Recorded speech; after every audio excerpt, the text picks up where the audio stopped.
Emily was very pleased. Back at Tidmouth Sheds, Thomas was very bored. I wish I had something to do. I don't know why you don't like your snowplow, Thomas. Clearing snow is great fun. Really? And now I get to take Annie and Clarabelle out on your branch line. Thomas was very surprised. But they're my coaches. That's my job. You can't go out today, Thomas. Not without your snowplow. Thomas watched as Emily was coupled up to Annie and Clarabelle. See you later, Thomas. Bye, Thomas. Hope your snowplow turns up soon. Thomas wasn't happy at all. He wished he could go out in the snow with Annie and Clarabelle. Then Thomas had an idea. If I get my snowplow, the Fat Controller will let me pull Annie and Clarabelle. So Thomas puffed quietly away. Thomas looked for the siding where he had left his snowplow, but none of the sidings had been cleared. They were all covered in snow. They all looked the same. Oh no! The snow has covered up my snowplow and hidden it. Thomas didn't want to go back to the shed. He wanted to pull Annie and Clarabelle in the snow. Maybe I don't need my snowplow. After all, Emily has cleared my line.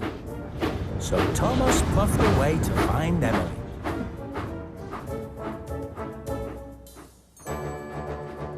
Then there was trouble. It started to snow again. I must find Emily. I must find Emily. Thomas puffed as hard as he could through the falling snow. But the snow was getting thicker and thicker. And soon, Thomas was well and truly stuck. Oh no! The snow kept falling. It got higher and higher. Oh, help! I wish I hadn't hidden my snowplow now. Thomas thought he would be stuck all day and all night. His footplate was frosty and his funnel was freezing. No one will ever find me here. Then, Thomas heard some chuffing and puffing. I wonder who that could be. Emily! Hello, Thomas. I'm so pleased to see you. Thomas, what happened? Are you stuck? We went to look for you in the shed, but you weren't there. The Fat Controller looked cross. Thomas, you were told not to go out without your snowplow. I'm sorry, sir. I hid my snowplow, and now I can't find it anywhere. That's why we've been looking for you. We found your snowplow buried in the snow. Thank you, Emily. Sorry, sir. Thomas was very happy to have his snowplow back. From now on, I'll always wear my snowplow when it snows. I'm glad you've learned your lesson, Thomas. Tomorrow, you can clear the tracks for Emily. But before that, I've got something to show you. Follow me. Thomas and Emily puffed through the snow. And soon, they arrived at the field where the children were playing. Wow! Look at all those snowmen.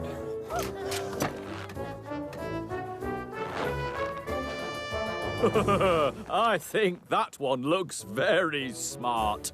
Very smart indeed, sir. A snowman needs a hat in this weather. Clearly, I must try to keep my hat on as well.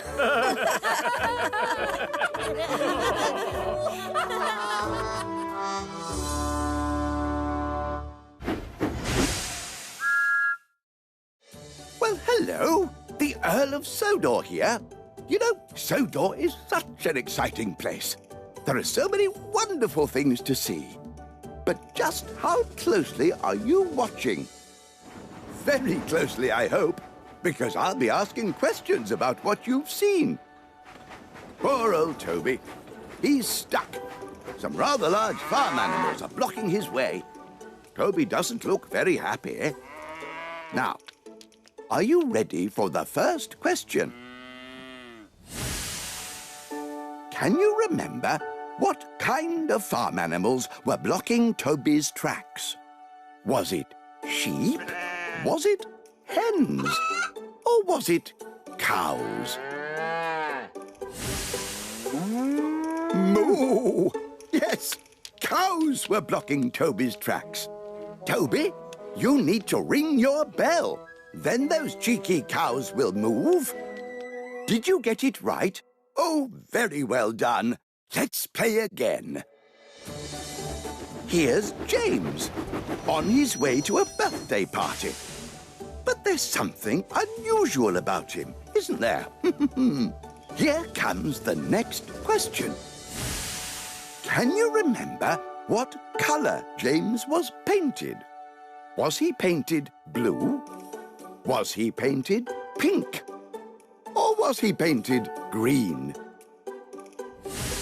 James, you're a pink engine. Pink is my favourite colour.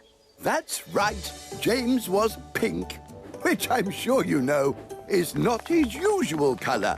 James is meant to be red. Did you get it right? Jolly well done. I think you deserve a really useful certificate for watching so closely. And I hope I'll see you again soon. Goodbye. The frozen turntable. It was the end of a snowy day on the island of Sodor. Thomas and his friends were making their way back to Tidmouth Sheds. But when they got there, they discovered that the turntable was stuck. It was frozen and it wouldn't turn. The turntable only pointed to one berth, so only one engine could go into the shed. I should sleep in the shed. It wouldn't be right for me to sleep out in the snow. I don't want to sleep out in the snow either, Gordon. Snow and ice are not kind to my paintwork. What about Percy? He has to pull the mail train tonight.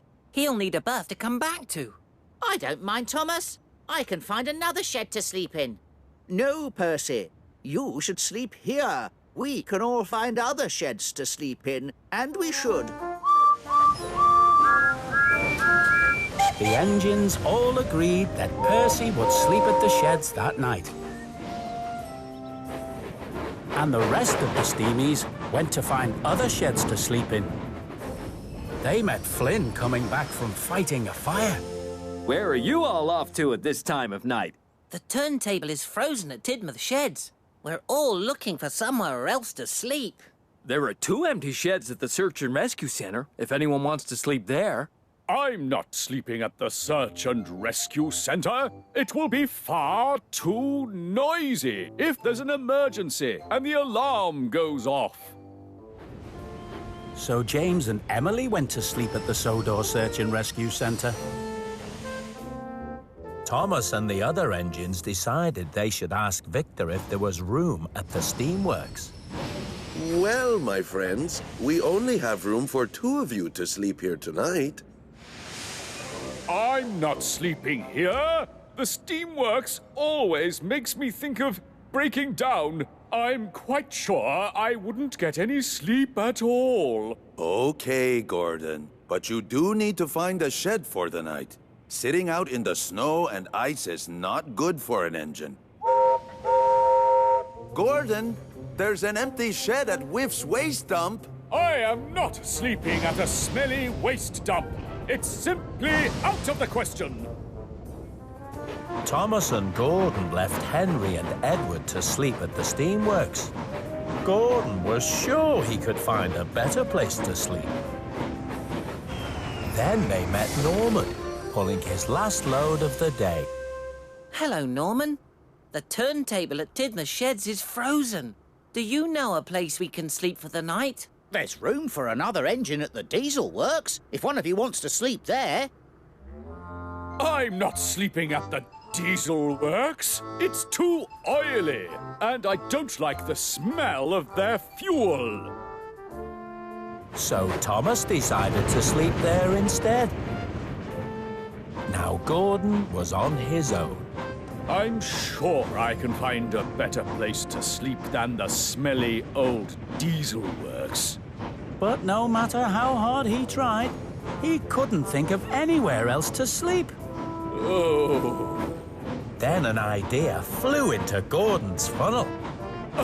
What silly engines! They've all gone off to sleep in other sheds, but the turntable is sure to be working by now. But the turntable wasn't working.